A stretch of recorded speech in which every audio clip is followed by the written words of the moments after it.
Hello बच्चों, कैसे हो सभी लोग। उम्मीद करता हूं आप लोग बहुत अच्छे से होंगे और नीट का प्रिपरेशन आपका बहुत अच्छे तरीके से चल रहा होगा। बच्चों, मैंने पिछले लेक्चर में जो पिछला वीडियो बनाया था उसमें आपको क्रेब साइकिल सिखाया था। हम उस क्रेब साइकिल का छोटा सा कुछ और भी पार्ट आपको आज के लेक्चर में सिखाएंगे। और बेटा, आज का जो लेक्चर है वो मेनली फोकस्ड है electron transport chain, electron transport system पे। बच्चों, आपको मैंने बताया था कि जो क्रेब साइकिल की प्रोसेस है ये माइटोकॉन्ड्रिया के मैट्रिक्स में होता है। क्रेब साइकिल में 2 कार्बन डाइऑक्साइड बाहर रिलीज होते हैं। तो बेटा, आज हम एटीपी कैसे बनाया जाता है NADH2 से और FADH2 से वो बात करेंगे। एक्चुअली बेटा, यहां पे जो फिगर है वो मैं कंप्लीट नहीं बनाया हूं, इनकम्प्लीट फिगर है, लेकिन जब मैं आपको लेक्चर को एक्सप्लेन करूंगा तो उसी साथ में मैं आपको इस फिगर को कंप्लीट करके बनाऊंगा। एनसीईआरटी में इलेक्ट्रॉन ट्रांसपोर्ट चेन का कुछ इस तरीके से डायग्राम बनाया गया है कि बच्चे अक्सर उसमें कंफ्यूज करते हैं। और एनसीईआरटी के डायग्राम में और स्टेटमेंट में कुछ गलतियां भी है और उस गलतियों को भी मैं बताऊंगा क्या गलत है, क्या आपको सुधारना है। वीडियो को बिना स्किप किए हुए अंत तक जरूर देखिए। बच्चों, हम आगे पढ़ने से पहले आपको यह बताना चाहेंगे कि जैसे कि हमने बताया था क्रेब साइकिल, जिसको TCA साइकिल भी कहा जाता है, ट्राई कार्बोक्सिलिक एसिड साइकिल। बेटा, इस साइकिल में आपने देखा था कि बीच बीच में बहुत सारा इंटरमीडिएट कंपाउंड बनते हैं। लेकिन आप इस बात को समझिए, क्रेब साइकिल खुद में एक कैटाबोलिक प्रोसेस है, लेकिन उसके जो बीच में इंटरमीडिएट्स बन रहे हैं, बीच में जो कंपाउंड बन रहा है, उस कंपाउंड से कुछ ऐसे प्रोडक्ट बनाया जाता है सेल के द्वारा जो कि कॉम्प्लेक्स कंपाउंड होता है। एग्जाम्पल के लिए आप देखिए, क्रेब साइकिल में जब स्टार्ट होता है क्रेब साइकिल तो वहीं पे एक कंपाउंड बनता है जिसे लिंक मॉलिक्यूल बोलते हैं। ये 2 कार्बन का कंपाउंड है बेटा, इसे एसिटाइल कोएंजाइम ए बोला जाता है। इस एसिटाइल कोएंजाइम ए से जिब्रेलिन, जो कि एक हार्मोन है, ग्रोथ हार्मोन, टर्पीन बनाया जा सकता है बेटा, कैरोटिनॉइड और फैटी एसिड का सिंथेसिस होता है। ठीक है, तो आपको ध्यान रखना है, एसिटाइल कोएंजाइम ए से जिब्रेलिन, टर्पीन, कैरोटिनॉइड और फैटी एसिड का सिंथेसिस होता है। इसलिए एसिटाइल कोएंजाइम ए एक एनाबोलिक पाथवे में भी इन्वॉल्व हो रहा है। अगला है बेटा सक्सिनाइल कोएंजाइम ए। बहुत इंपॉर्टेंट है बेटा, सक्सिनाइल कोएंजाइम ए से क्लोरोफिल मॉलिक्यूल का सिंथेसिस होता है। इधर जो भी चीज है इधर के कंपाउंड के लिए प्रीकर्सर का काम कर रहा है। तो ये सारे प्रीकर्सर है बेटा और ये उसका प्रोडक्ट है। जैसे succinyl coenzyme A chlorophyll A का प्रीकर्सर होता है। ये क्वेश्चन ऑलरेडी आपको कहीं ना कहीं प्रीवियस ईयर में मिल जाएगा। इसके अलावा इससे साइटोक्रोम और फाइटोक्रोम नाम के पिगमेंट भी सिंथेसिस हो सकती है। इसके अलावा बेटा हम बात करेंगे अल्फा कीटोग्लूटारिक एसिड का। तो alpha ketoglutaric acid amino acid बनाने में काम आता है। याद कीजिए, यह भी बहुत इंपॉर्टेंट है बेटा, वेरी वेरी इंपॉर्टेंट बेटा। अल्फा कीटोग्लूटारिक एसिड का प्रयोग कहां पे किया जाता है? जब आप नाइट्रोजन मेटाबॉलिज्म चैप्टर पढ़ रहे थे, जब मिनरल न्यूट्रिशन चैप्टर पढ़ रहे थे, तो उसमें नाइट्रोजन मेटाबॉलिज्म करके एक टॉपिक आया था और उसमें मैंने आपको क्या सिखाया था कि नाइट्रोजन मेटाबॉलिज्म में जो सबसे पहला अमीनो एसिड बनता है उसका नाम होता है ग्लूटामिक एसिड। ग्लूटामिक एसिड याद होगा आपको। और यह ग्लूटामिक एसिड कैसे बनता था? जब ammonium ion alpha ketoglutaric acid के साथ रिएक्शन करता था तब यह ग्लूटामिक एसिड बनता है। और फिर इस ग्लूटामिक एसिड के अंदर में बेटा ट्रांस एमिनेशन की प्रोसेस होती है। जैसे कि अल्फा कीटोग्लूटारिक एसिड से ग्लूटामिक एसिड बनने की प्रोसेस में एनसीईआरटी में क्या लिखा है? रिडक्टिव एमिनेशन होता है। इसके बाद ग्लूटामिक एसिड में ट्रांस एमिनेशन होता है, तो और भी डिफरेंट अमीनो एसिड का फॉर्मेशन होता है ना। तो अलग अलग तरह के अमीनो एसिड अगर बनाना है तो उसके लिए प्लांट का सेल क्या यूज कर सकता है? Alpha ketoglutaric acid. और यह भी एक प्रकार का क्रेब साइकिल इंटरमीडिएट है। ऑक्सैलो एसिटिक एसिड बेटा, इससे हम बना सकते हैं अल्कलॉइड्स और पायरिमिडिन्स। ये कुछ कंपाउंड है। मैं चाहता हूं 1 मिनट के लिए साइड हो जाता हूं, आप इसका पूरा का बोर्ड स्क्रीनशॉट ले लो। मैं साइड हूं बेटा, आप स्क्रीनशॉट ले लीजिए, जल्दी से स्क्रीनशॉट लीजिए। Okay, good, very good. अब बेटा मैं बात करूंगा कि ये तो कुछ कंपाउंड हो गए जो कि कुछ ना कुछ अलग तरह के प्रोडक्ट का फॉर्मेशन करते हैं। अभी हम इलेक्ट्रॉन ट्रांसपोर्ट चेन पढ़ाएंगे और मैं आपको बार बार एक ही बात बोल रहा हूं, इलेक्ट्रॉन ट्रांसपोर्ट चेन में हम इस बात को सीखेंगे कि NADH2, हमने बताया था NADH2 से 3 ATP हमें प्राप्त होता है और FADH2 से हमें 2 ATP ऑब्टेंड होता है। और वो बात मैं आपको इलेक्ट्रॉन ट्रांसपोर्ट से सिखा दूंगा कि वो मैंने कैसे बोला था। लेकिन इससे पहले एक बार फिर से मैं चाहता हूं कि हमारे साथ क्रेब्स साइकिल के इंपॉर्टेंट स्टेप को आप रिवाइज करिए। तो मेरे साथ रिपीट करिए बेटा। मैंने आपको बताया था कि क्रेब्स साइकिल में 2 कार्बन डाइऑक्साइड जो निकलता है वो जगह कौन सा है, वो रिएक्शन कौन सा है।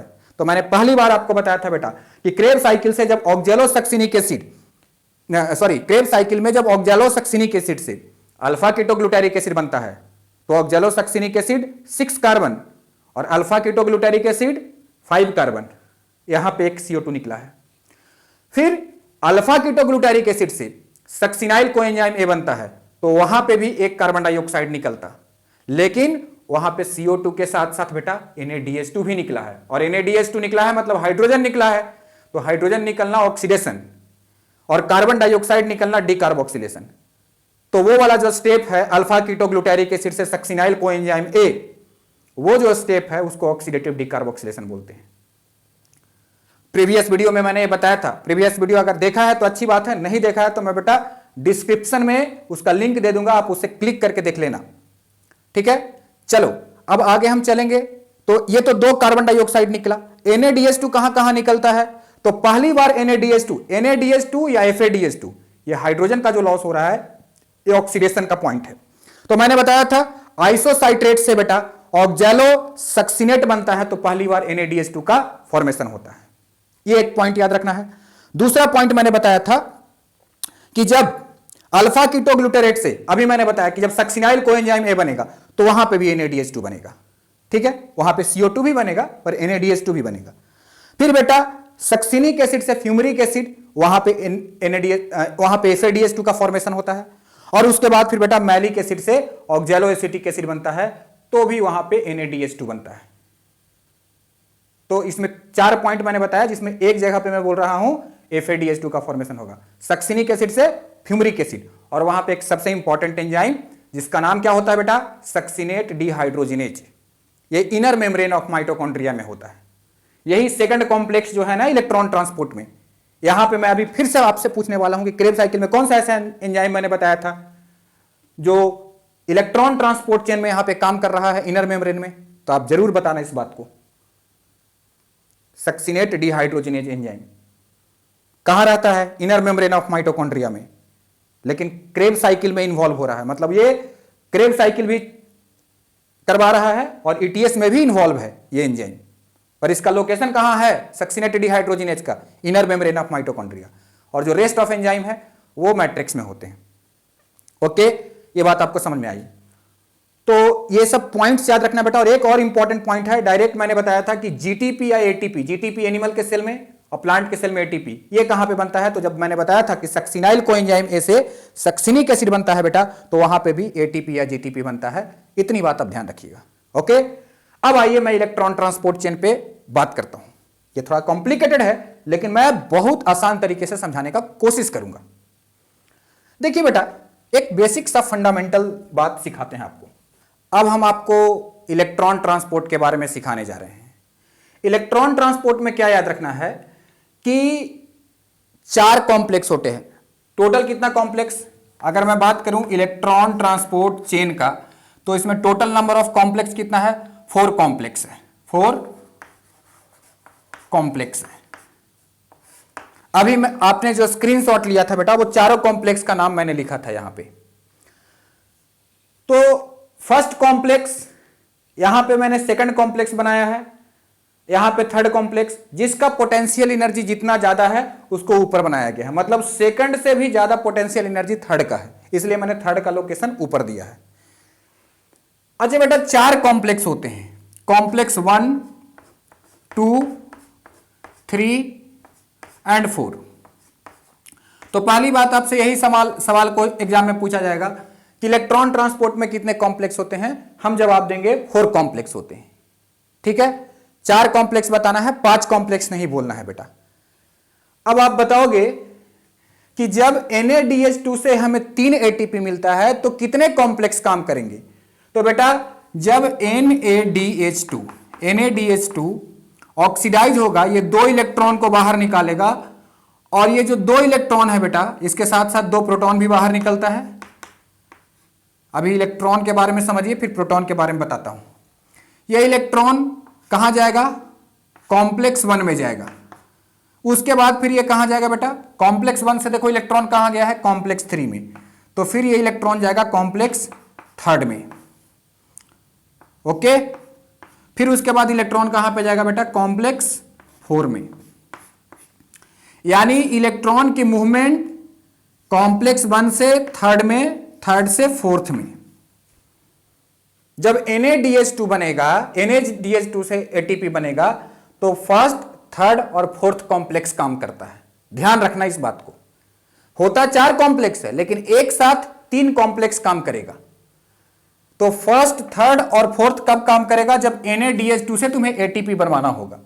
जब तुम्हारा बेटा FADH2 से ATP बनवाना होगा, तो यहां पे एक सेकंड कॉम्प्लेक्स है, थर्ड के नीचे कॉम्प्लेक्स सेकंड, FADH2 से इलेक्ट्रॉन निकलेगा। वो इलेक्ट्रॉन सेकंड कॉम्प्लेक्स में जाएगा, सेकंड से थर्ड में जाएगा और थर्ड से फिर फोर्थ में आएगा। यानी सेकंड, थर्ड और फोर्थ कॉम्प्लेक्स कब काम करेगा? जब FADH2 को ऑक्सीडाइज करवाओगे। और जब बेटा NADH2 को ऑक्सीडाइज करवाओगे, तो फर्स्ट, थर्ड और फोर्थ कॉम्प्लेक्स काम करेगा। समझ में आया मैं क्या बोल रहा हूं? यहां पे 4 कॉम्प्लेक्स है, 4 में से एक साथ 3 ही कॉम्प्लेक्स काम करेगा। चाहे तो फर्स्ट, थर्ड और फोर्थ, या फिर अगर FADH2 से चलेगा तो सेकंड, थर्ड और फोर्थ। अगर FADH2 से तुम इलेक्ट्रॉन को भेज रहे हो, तो ऊपर का पूरा पार्ट बंद कर देना है, इसको समझना नहीं है। और अगर बेटा यहां पे NADH2 से इलेक्ट्रॉन चला है, तो फर्स्ट में जाना है, थर्ड में जाना है, और यानी थर्ड कॉम्प्लेक्स कॉमन है बेटा। इलेक्ट्रॉन चाहे सेकंड से आए या इलेक्ट्रॉन चाहे फर्स्ट कॉम्प्लेक्स से आए, थर्ड कॉम्प्लेक्स से गुजरना ही पड़ेगा इलेक्ट्रॉन को। ओके, अब आप बात समझ में आ गया।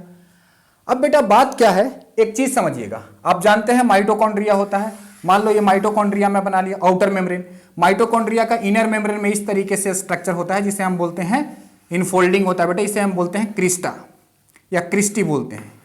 ठीक है, अब देखिए ध्यान से समझिएगा। अंदर में मैट्रिक्स है, यहां पे क्या चल रहा है? Link reaction and Krebs cycle. क्या चल रहा है बेटा? लिंक रिएक्शन और क्रेब साइकिल। इस इनर मेम्ब्रेन में यहां पे बेटा ETS चल रहा है, सपोज करो। ये आउटर मेम्ब्रेन हो गया, ये क्या हो गया बेटा? Outer membrane. और ये आपका हो गया इनर मेम्ब्रेन, बराबर। ये दोनों मेम्ब्रेन के बीच का स्पेस को हम लोग बोलते हैं बेटा पेरी माइटोकॉन्ड्रियल स्पेस, या इसे हम इंटर माइटोकॉन्ड्रियल स्पेस। इंटर मतलब बीच में, तो ये इंटर माइटोकॉन्ड्रियल स्पेस है। ये इनर मेम्ब्रेन है और ये आउटर मेम्ब्रेन है। हम क्या बोल रहे हैं? इलेक्ट्रॉन ट्रांसपोर्ट इनर मेम्ब्रेन में चलता है। इलेक्ट्रॉन ट्रांसपोर्ट कहां पे चल रहा है बेटा? इनर मेम्ब्रेन में। क्या करना है इलेक्ट्रॉन ट्रांसपोर्ट में? मकसद क्या है इलेक्ट्रॉन ट्रांसपोर्ट का? यहां से जो भी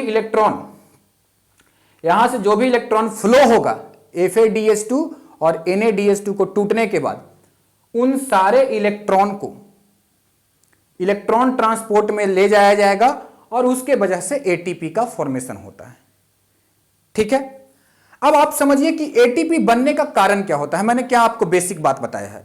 ATP तब बनेगा जब प्रोटॉन ग्रेडियंट को तोड़ा जाता है। जैसे मैंने बताया था कि मान लो कि ये बाहर का साइड है, मान लो ये 2 मेम्ब्रेन के बीच का है, ये इनर मेम्ब्रेन है, ये आउटर मेम्ब्रेन है माइटोकॉन्ड्रिया का। यहां पे अगर मैं बोलता हूं कि प्रोटॉन बहुत ज्यादा हो जाए, है ना, तो बेटा ये प्रोटॉन हाई कंसेंट्रेशन से लो कंसेंट्रेशन, या मान लो इधर अंदर में क्या है? मैट्रिक्स है कि नहीं? अंदर में मैट्रिक्स है और ये बीच का स्पेस है पेरी माइटोकॉन्ड्रियल स्पेस। जब यहां से प्रोटीन हाई कंसेंट्रेशन से लो कंसेंट्रेशन में जाएगा, तो इसको जाने वाला जो रास्ता होता है वो F0 F1 पार्टिकल, और F1 पार्टिकल को जब ये यहां से प्रोटॉन क्रॉस करेगा, तो इसके अंदर में ATP सिंथेज नाम का एक एंजाइम होता है, इसको एक्टिवेट करता है और वो ATP बनवाता है। ठीक है, वो ATP बनवाता है। तो प्रोटॉन बनने का कारण क्या है? सॉरी, ATP बनने का कारण क्या है? प्रोटॉन का हाई कंसेंट्रेशन से लो कंसेंट्रेशन की तरफ जाना। जब एक ग्रेडियंट बन जाएगा, हाई कंसेंट्रेशन एक तरफ हो जाएगा प्रोटॉन का, एक तरफ लो हो जाएगा, तो इसके वजह से प्रोटॉन हाई से लो कंसेंट्रेशन में जाएगा, और जब जाएगा तो वो F0 F1 पार्टिकल से क्रॉस करता है, और जब F0 F1 पार्टिकल से क्रॉस करेगा तभी यहां पे ATP बनेगा। ATP कैसे बनता है? ADP प्लस इनऑर्गेनिक फॉस्फेट को जोड़कर। ऐसे बनता है एटीपी। समझ रहे बात को? ओके। लेकिन अब मुद्दा यह है कि जो प्रोटॉन हाई कंसेंट्रेशन होगा, देखो ये मैंने बताया है पेरी माइटोकॉन्ड्रियल स्पेस, इधर जो प्रोटॉन का कंसेंट्रेशन ज्यादा होगा, उस ज्यादा कंसेंट्रेशन को कैसे बनाया जाएगा, मतलब प्रोटॉन का ग्रेडियंट कैसे डेवलप किया जाएगा।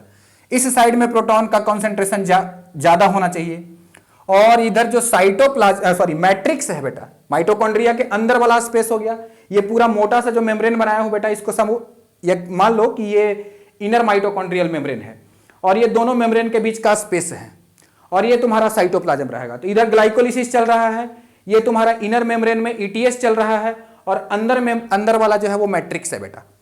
इस मेम्ब्रेन में प्रोटॉन बहुत ज्यादा हो जाएगा, इस स्पेस में प्रोटॉन का मतलब कॉन्सेंट्रेशन ज्यादा हो जाएगा, और जब इस ग्रेडियंट को तोड़ा जाएगा तो सारा का सारा प्रोटॉन है वो एक F0F1 पार्टिकल, वो अभी दिखाया नहीं है, थोड़ी देर के बाद दिखाएंगे, उससे क्रॉस करके अंदर की तरफ जाएगा। नीचे स्पेस नहीं है बेटा, इसलिए मैंने दिखाया नहीं, तो उससे क्रॉस करके अंदर की तरफ जाएगा, और उसके वजह से एटीपी बनेगा। यानी केमी ऑस्मोटिक हाइपोथेसिस मैं दोबारा एक्सप्लेन कर रहा हूं, इस तरीके से समझो। तो इलेक्ट्रॉन को चलने की वजह से ही यहां पे प्रोटॉन का कॉन्सेंट्रेशन ज्यादा होगा। मैटर समझ में आ गया? अब आइए, अब एक बात समझिए बेटा, ध्यान से समझिएगा इस बात को। अब मैं क्या बता रहा हूं कि जो प्रोटॉन का कॉन्सेंट्रेशन यहां पे बढ़ेगा, प्रोटॉन का कॉन्सेंट्रेशन यहां पे बढ़ेगा, ये प्रोटॉन कॉन्सेंट्रेशन बढ़ने की वजह से प्रोटॉन का फ्लो होगा अंदर की तरफ। तो मैं बता रहा था कि जो इलेक्ट्रॉन ट्रांसपोर्ट चेन जो अपना इनर मेम्ब्रेन में चल रहा था, उसके वजह से इस पेरीमाइटोकॉन्ड्रियल स्पेस में प्रोटॉन का कॉन्सेंट्रेशन ज्यादा हो गया, और जब ये प्रोटॉन का कॉन्सेंट्रेशन ज्यादा हो गया तो मेम्ब्रेन के एक साइड में प्रोटॉन यानी मैट्रिक्स के साइड में प्रोटॉन की कमी पड़ी, और इधर में प्रोटॉन ज्यादा हो गया, ये प्रोटॉन का ग्रेडियंट डेवलप कर गया अक्रॉस द मेम्ब्रेन। जब ये बेटा ग्रेडियंट टूटेगा तो यहां से प्रोटॉन अंदर की तरफ मूव करेंगे, यहां से प्रोटॉन अंदर की तरफ यानी मैट्रिक्स की तरफ मूव करेंगे, और उसी ड्यूरेशन में ये क्या बनाएगा बेटा, एटीपी का फॉर्मेशन करेगा। इस ड्यूरेशन में क्या बनाएगा, एटीपी का फॉर्मेशन करेगा। ऐसा देखा गया है बेटा कि जब प्रोटॉन पार करता है, इधर क्या है बेटा, इधर है पेरीमाइटोकॉन्ड्रियल स्पेस, ये आउटर मेम्ब्रेन समझ लो और ये इनर मेम्ब्रेन समझो। यहां से प्रोटॉन जब अंदर की तरफ जाएगा, इस स्पेस से अंदर की तरफ जाएगा, तो 4 प्रोटॉन का पार होने पे, 4 प्रोटॉन पास होने पे एक एटीपी का फॉर्मेशन होता है। जब ये प्रोटॉन F0F1 पार्टिकल से क्रॉस करता है अंदर की तरफ में, तो F1 को एक्टिवेट करता है बेटा। F1 में कौन सा एंजाइम पाया जाता है आपको पता होगा, एटीपी सिंथेज। एटीपी सिंथेज नाम का एंजाइम पाया जाता है, तो वो F1 को एक्टिवेट करता हुआ चला जाता है।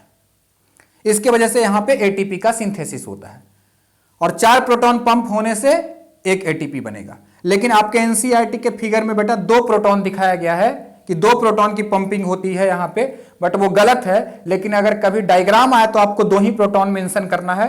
लेकिन एनसीईआरटी में जो पुराना बुक्स में तो 2 ही प्रोटॉन है, लेकिन इस साल जो बुक एनसीईआरटी की अपडेट हुई है उसमें स्टेटमेंट में ये चेंज कर दिया गया है कि ईच 4 प्रोटॉन पे 1 एटीपी का फॉर्मेशन होगा। तो आपको कॉन्सेप्ट क्या याद रखना है, एक एटीपी बनाने के लिए 4 प्रोटॉन की पंपिंग होती है। कहां से, पीएमएस से मैट्रिक्स की साइड में, ठीक है। पर फिगर में वो चीज मेंशन नहीं है, फिगर में 2 प्रोटॉन है, वो गलती है, लेकिन आपको वही चीज मानना है। क्योंकि क्या है, एनटीए वालों का और एनसीईआरटी वाले तो कुछ भी लिखते रहते हैं, मुझे तो एक समझ में नहीं आता कि इनको थोड़ा सा मतलब लेवल अपने आप को सही करना चाहिए। फिलहाल मैं ज्यादा कुछ कमेंट नहीं करूंगा, ये बेटा गलत है तो गलत है, लेकिन आपको जिस तरीके से एनसीईआरटी पढ़ाने की कोशिश कर रही है, स्टेटमेंट में 4 दिया गया है और फिगर में 2 दिया गया है, तो 2 ही याद रखो। एक्चुअली में 4 ही होना चाहिए, 4 होना चाहिए प्रोटॉन की, प्रोटॉन पंपिंग 4 होना चाहिए। आइए अब बात करते हैं। तो अब देखो बेटा, जब NaDH2 से इलेक्ट्रॉन गया है, 2 इलेक्ट्रॉन गया, 2 इलेक्ट्रॉन यहां से पार किया, तो जब इलेक्ट्रॉन जब पार करता है तो 2 प्रोटॉन ये अपना उठा करके कहां पे फेंका है बेटा, पेरीमाइटोकॉन्ड्रियल स्पेस में। और जब ये इलेक्ट्रॉन गया है कॉम्प्लेक्स 1 से, तो अपने इलेक्ट्रॉन के फ्लो होने की वजह से 2 प्रोटॉन को मैट्रिक्स से उठा करके पेरीमाइटोकॉन्ड्रियल स्पेस में फेंका। इसका मतलब कॉम्प्लेक्स 1 से एनसीईआरटी में 4 जो प्रोटॉन दिखाया है वो मुझे समझ में आ रहा है। 2 खुद का प्रोटॉन और 2 मैट्रिक्स से उठा करके फेंक दिया। ऐसा क्यों किया? क्योंकि जो कॉम्प्लेक्स 1 है या कॉम्प्लेक्स 3 है या कॉम्प्लेक्स 4 है बेटा, ये हाइड्रोजन कैरियर है। तो जब भी यहां से क्रॉस करेगा इलेक्ट्रॉन तो ये 2 प्रोटॉन को बाहर फेंकेगा। तो देखो यहां से 2 इलेक्ट्रॉन जाएंगे, एक ही इलेक्ट्रॉन दिखाया गया है, एक और इलेक्ट्रॉन जाएगा आगे, एक एक करके जाता है बेटा, एक ही साथ दोनों नहीं जाता है। यहां यूवी क्यूनॉन हाइड्रोजन को एक्सेप्ट किया मैट्रिक्स से। क्यों एक्सेप्ट किया? क्योंकि यहां से फिर इलेक्ट्रॉन जब आया तो ये यूवी क्यूनॉन हाइड्रोजन को एक्सेप्ट कर लिया और यूवी क्यूनॉल में कन्वर्ट हो गया। तो बात समझो, जब यहां से इलेक्ट्रॉन जाएगा तो यहां पे 4 प्रोटॉन की पंपिंग हो गई बेटा। एनसीईआरटी में 4 प्रोटॉन दिखाया है, वो 2-2 करके कैसे है वो मैंने बता दिया। फिर इलेक्ट्रॉन यूवी क्यूनॉन से आया, यूवी क्यूनॉन से आया तो इसने फिर से 2 मैट्रिक्स से प्रोटॉन को ले लिया। अब ये प्रोटॉन कहां पे भेजा है बेटा? देखो ये प्रोटॉन कहां पे चला गया? 3rd कॉम्प्लेक्स में। 3rd कॉम्प्लेक्स में पंप कर दिया गया। जब 3rd कॉम्प्लेक्स में पंप किया तो इसका भी इलेक्ट्रॉन 3rd कॉम्प्लेक्स से क्रॉस किया तो फिर से 2 मैट्रिक्स से प्रोटॉन को उठा करके बाहर फेंका गया। मतलब 3rd कॉम्प्लेक्स में भी 4 प्रोटॉन की पंपिंग हो गई। फिर ये electron cytochrome B, iron sulphur और साइटोक्रोम C1 से होता हुआ साइटोक्रोम C के पास पहुंचा। साइटोक्रोम C एक मोबाइल इलेक्ट्रॉन कैरियर है जो यहां से इलेक्ट्रॉन को पकड़ लेता है और यहां पे छोड़कर आता है। देखिएगा एनसीईआरटी का डायग्राम में 2 बार साइटोक्रोम C दिखाया है, यहां पे और यहां पे। मतलब ये मोबाइल है, इधर उधर जाते रहता है बेटा। और इसका लोकेशन भी आपको बार बार मैं बता रहा हूं कि आउटर मेम्ब्रेन के इनर मेम्ब्रेन के आउटर सरफेस पे होता है। एनसीईआरटी का स्टेटमेंट है, cytochrome C is a mobile electron career located on the outer surface of inner membrane. Inner membrane के आउटर सरफेस पे होता है। इलेक्ट्रॉन को यहां पे छोड़ा, कॉपर के पास गया, साइटोक्रोम A के पास गया, A3 के पास गया और फिर बाद में फाइनली B के पास गया बेटा। मैंने पहले ही बता दिया है, साइटोक्रोम का सीक्वेंस याद रखो। क्या मैंने बताया था? साइटोक्रोम में साइटोक्रोम B, उसके बाद C1, C, A और A3। ये साइटोक्रोम का सीक्वेंस आपको याद रखना है इलेक्ट्रॉन ट्रांसपोर्ट में। लास्टली इलेक्ट्रॉन ये किसके पास आ रहा है? ऑक्सीजन के पास। तो आपसे कभी पूछेगा कि इलेक्ट्रॉन ट्रांसपोर्ट में फाइनल इलेक्ट्रॉन एक्सेप्टर कौन होता है? ऑक्सीजन। ऑक्सीजन रहेगा तो ये इलेक्ट्रॉन को एक्सेप्ट करेगा, फिर 2 प्रोटॉन को एक्सेप्ट करेगा और ये वाटर बना देगा। इसे हम मेटाबॉलिक वाटर बोलते हैं।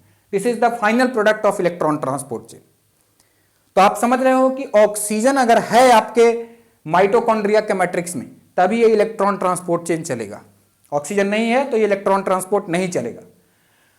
अब आप समझना है आपको यह कि NaDH2 से इलेक्ट्रॉन चला तो 4 प्रोटॉन यहां पे और 4 प्रोटॉन यहां पे और 2 प्रोटॉन यहां पे। यहां पे 2 ही प्रोटॉन क्यों पंप किया उसका भी कारण आपको मैंने बताया अभी। इसका कारण यह है कि इससे पहले देखो यूवी क्यूनॉल नहीं आया है। जो यूवी क्यूनॉन था बेटा वो यूवी क्यूनॉल में कन्वर्ट किया था 2 हाइड्रोजन को इधर से लेकर के। यहां पे क्या है? यूवी क्यूनॉन से यूवी क्यूनॉल जब कन्वर्ट होता तो 2 हाइड्रोजन इसको मिलता, लेकिन इसके पास तो सिर्फ इलेक्ट्रॉन का ट्रांसफर हुआ है। इसके वजह से इसने 2 ही प्रोटॉन का पंप किया। यहां पे यूवी क्यूनॉल वाला 2 हाइड्रोजन आया और जब इलेक्ट्रॉन पास किया तो 2 हाइड्रोजन चला गया। ठीक है ना? यहां पे खुद का 2 हाइड्रोजन और 2 हाइड्रोजन इलेक्ट्रॉन को फ्लो करने की वजह से। तो यहां 4 फर्स्ट कॉम्प्लेक्स में, 3rd कॉम्प्लेक्स में भी 4 और 4th कॉम्प्लेक्स में 2 प्रोटॉन की पंपिंग करवाई। बोला 3rd कॉम्प्लेक्स में 2nd कॉम्प्लेक्स में प्रोटॉन की पंपिंग नहीं होती है, बिल्कुल नहीं होती है। 2nd कॉम्प्लेक्स अभी थोड़ी देर के बाद बात करते हैं। अब आप बताइए कि इसको हम नहीं पढ़ रहे हैं बेटा, अभी 2nd कॉम्प्लेक्स को ढक दिया हूं। अभी जो मैं पढ़ रहा हूं, मैंने क्या बोला था, जब ETS चलता है तो या तो 1, 3, 4 काम करेगा या तो 2, 3, 4 काम करेगा। तो अभी 1, 3 और 4 पे बात कर रहे हैं। अब यहां से 4 प्रोटॉन, यहां से 4 प्रोटॉन और 2 प्रोटॉन यहां से, टोटल कितने प्रोटॉन गए? 10 प्रोटॉन पंप करेंगे। किसके से? अब ये प्रोटॉन इधर से अंदर की तरफ जाएगा। अंदर की तरफ कैसे जाएगा बेटा? F0 F1 पार्टिकल से। F1 होता है मैट्रिक्स में और F0 जो है बेटा वो मेम्ब्रेन से अटैच होता है, इनर मेम्ब्रेन से। जब ये 4 प्रोटॉन गया तो 1 ATP बनाया। तो बताओ इधर कितना प्रोटॉन बना है? 4 और 4 8 और 2 10, यानी 10 प्रोटॉन जाएगा तो कितना? 4 प्रोटॉन से मैं क्या बोल रहा हूं बेटा, 4 प्रोटॉन जाएगा तो कितना ATP बनाएगा? 1 ATP बनाएगा। तो अगर 10 प्रोटॉन चला जाएगा, 10 प्रोटॉन जाएगा तो कितना बनेगा? 2.5 ATP। 2.5 को एनसीईआरटी अप्रोक्सीमेटली 3 ATP बोल रही है। आप हायर क्लास में MBBS में पढ़ाई करोगे तो आपको यही पढ़ाया जाएगा 2.5 ATP। लेकिन एनसीईआरटी ने बोला कि अभी आप लोग बच्चे हो तो आप लोग समझो कितना एटीपी, 3 एटीपी अप्रोक्स में आपको समझ लेना है। तो आपको समझ में आ गया कि मैंने NADH2 से 3 एटीपी बनता है, ऐसा क्यों बोला था। अब चलो मैं बताता हूं FADH2 से। FADH2 से मैंने बोला है 2 एटीपी बनता है। अगर FADH2 से इलेक्ट्रॉन का फ्लो हो तो उसके वजह से 2 एटीपी बनता है। कैसे, देखो FADH2 से एटीपी, FADH2 से इलेक्ट्रॉन निकला। अब इलेक्ट्रॉन जो है बेटा, ये 2 इलेक्ट्रॉन इधर चला गया। अब समझना इस बात को, ये इलेक्ट्रॉन आयरन सल्फर FAD में क्या क्या होता है, मतलब सेकंड कॉम्प्लेक्स में क्या होता है, FAD और आयरन सल्फर। तो FAD से आयरन सल्फर के पास आया, फिर ये इलेक्ट्रॉन आया बेटा इधर। अब ये इलेक्ट्रॉन जब यूवी क्यूनॉन के पास आया तो फिर से उसी तरीके से 2 हाइड्रोजन यूवी क्यूनॉन किससे एक्सेप्ट करेगा, बताओ, 2 प्रोटॉन को एक्सेप्ट किया मैट्रिक्स से। अब ये 2 प्रोटॉन किधर फेंका जाएगा बेटा, ये 2 प्रोटॉन दिया जाएगा थर्ड कॉम्प्लेक्स को, और थर्ड कॉम्प्लेक्स इसको बाहर फेंकेगा। तो 2 प्रोटॉन इधर से आ गया। अब बोलोगे यहां पे तो 6 प्रोटॉन हो गया, एनसीईआरटी ने तो 4 ही दिखाया है बेटा। अब ऊपर वाला को ढक दो। अब ऊपर वाला जो भी चीज है बेटा, इसको ढक देना है आपको। ऊपर वाले जो भी चीज मैंने बताया है इसको आपको ढक देना है। फर्स्ट कॉम्प्लेक्स से ये जो 2 प्रोटॉन इधर से यूवी क्यूनॉन से जो 2 प्रोटॉन आ रहा है, ये नहीं आपको देखना है। ऊपर का काम ही नहीं कर रहा सिस्टम। अब यहां से चीजें चल रही है, तो यहां से 2 यूवी क्यूनॉन जाएगा, तो यूवी क्यूनॉन 2 प्रोटॉन को मैट्रिक्स से उठा करके फेंकेगा। फिर इसका जब इलेक्ट्रॉन साइटोक्रोम में जाएगा तो यहां पे इलेक्ट्रॉन का फ्लो होगा, तो फिर से 2 प्रोटॉन आएगा, तो टोटल यहां पे अगेन 4 प्रोटॉन। फिर ये जाएगा बेटा सी से थर्ड कॉम्प्लेक्स में। थर्ड कॉम्प्लेक्स में कितने प्रोटॉन को पंप करेगा, 2। तो जब FADH2 से इलेक्ट्रॉन चल रहा है तो 4 यहां पे और 2 यहां पे, 6 प्रोटॉन की पंपिंग हो रही है। अब बताओ, 4 प्रोटॉन पे 1 एटीपी और 2 प्रोटॉन पे आधा एटीपी, तो 6 प्रोटॉन पंप किससे होगा, 6 प्रोटॉन की पंपिंग किससे होगी, FADH2 से। कितना एटीपी बनाएगा, 1.5 एटीपी। अप्रोक्सीमेटली इसको कितना बोल सकते हैं, 2 एटीपी। एनसीईआरटी बोलती है 2 एटीपी, है ना। तो आपको समझ में आया 2 एटीपी क्यों हुआ और 1 एटीपी क्यों। अब एक बात और समझो, ये जो सेकंड कॉम्प्लेक्स है, आप ये बोलोगे कि सेकंड कॉम्प्लेक्स में प्रोटॉन की पंपिंग क्यों नहीं हुई, सेकंड कॉम्प्लेक्स में प्रोटॉन की पंपिंग क्यों नहीं हुई। तो आप समझ लीजिए सेकंड कॉम्प्लेक्स की प्रोटॉन की पंपिंग क्यों नहीं हुई। देखिए, सेकंड कॉम्प्लेक्स यहां से ब्लॉक किया हुआ है। जब इलेक्ट्रॉन बाहर चलेगा तो इधर प्रोटॉन भी आएगा बेटा, ऐसा बात नहीं है, लेकिन प्रोटॉन आगे नहीं पार कर पाएगा, क्योंकि सेकंड कॉम्प्लेक्स है, इसका नाम है सक्सिनेट डिहाइड्रोजिनेज। मैंने बताया था, अभी थोड़ी देर पहले बताया था कि सक्सिनेट डिहाइड्रोजिनेज एक ऐसा एंजाइम है जो क्रेब साइकिल में भी इन्वॉल्व होता है और ETS में भी इन्वॉल्व होता है। यही एंजाइम है वो। ये सक्सिनेट डिहाइड्रोजिनेज जो होता है बेटा, FADH2 को, FAD से FADH2 बनवाता है। फिर जब यही इलेक्ट्रॉन ट्रांसपोर्ट को चलाएगा तो यहां से 2 प्रोटॉन बढ़ेंगे, तो 2 प्रोटॉन जब आगे की तरफ बढ़ेंगे तो इनको रोक दिया जाएगा यहां पे। क्यों, क्योंकि ये मेम्ब्रेन को आर पार नहीं किया गया है। देखो आप पिक्चर को कैसे मैंने बनाया है, एज इट इज एनसीईआरटी में जैसा है, पर इसको देखो, इसको देखो, इसको देखो, ये पूरा मेम्ब्रेन को बेटा आर पार किया हुआ है। तो यहां से प्रोटॉन को उठा के बाहर फेंक सकता है, लेकिन ये वाला जो कॉम्प्लेक्स है, जो सेकंड कॉम्प्लेक्स है, ये प्रोटॉन को इधर से उठा के इधर नहीं फेंक सकता। समझ रहे हो बात को। इसीलिए मैंने बोला कि यहां से इलेक्ट्रॉन तो पंप हो सकती है, आगे पार हो सकती है, लेकिन प्रोटॉन की पंपिंग नहीं हो सकती। तो इलेक्ट्रॉन तो निकलेगा, ETS में चला जाएगा बेटा, और प्रोटॉन को पंप तो इधर करना है, लेकिन प्रोटॉन की पंपिंग नहीं होती है। तो आपको समझ में आ गया। FADH2 से मैंने बोला कि 2 प्रोटॉन क्यों बनता है, और FADH2 से 2 एटीपी क्यों बनता है, और FADH2 से 2 एटीपी और NADH2 से 3 एटीपी। इसका कॉन्सेप्ट मैंने आपको सिखा दिया। सीक्वेंस याद रखिए साइटोक्रोम का, कॉम्प्लेक्स का नाम याद रखिए बेटा, इसको साइटोक्रोम ऑक्सीडेज बोलते हैं, इसको सक्सिनेट डिहाइड्रोजिनेज बोलते हैं सेकंड कॉम्प्लेक्स को। थर्ड कॉम्प्लेक्स को साइटोक्रोम BC1 बोला जाता है, मैंने अभी लिखा था बेटा शुरू में, और इसको बोलते हैं NADH डिहाइड्रोजिनेज। ठीक है। अब एक सवाल पूछा जाता है कि अगर कोई आदमी साइनाइड खा लेता है तो उसकी मौत क्यों हो जाती है। तो याद रखना बेटा, साइनाइड जो है वो 4th कॉम्प्लेक्स पे आकर बाइंड कर जाता है। ये 4th कॉम्प्लेक्स का इनहिबिटर है, साइनाइड और कार्बन मोनोऑक्साइड, ये ध्यान रखना है। एक और केमिकल होता है जिसको हम लोग बोलते हैं रोटेनोन। ये कॉम्प्लेक्स फर्स्ट को इनहिबिट कर देता है, रोक देता है। ठीक है, तो रोटेनोन जो है वो इनहिबिटर है, इलेक्ट्रॉन ट्रांसपोर्ट को बंद करवा देंगे। एक होता है एंटीमाइसिन, एंटीमाइसिन क्या करता है बेटा, कॉम्प्लेक्स थर्ड को बंद करवा देता है। ठीक है, तो ये रहा इलेक्ट्रॉन ट्रांसपोर्ट के बारे में जो भी कॉन्सेप्ट था। उम्मीद करता हूं आज का वीडियो आपको समझ में आया होगा। अगर बेटा आपको वीडियो समझ में आ रहा है, अगर मेरे प्रयास में कुछ पॉजिटिविटी आपको दिखाई दे रही है, तो प्लीज आप मुझे सपोर्ट करें और वीडियो को ज्यादा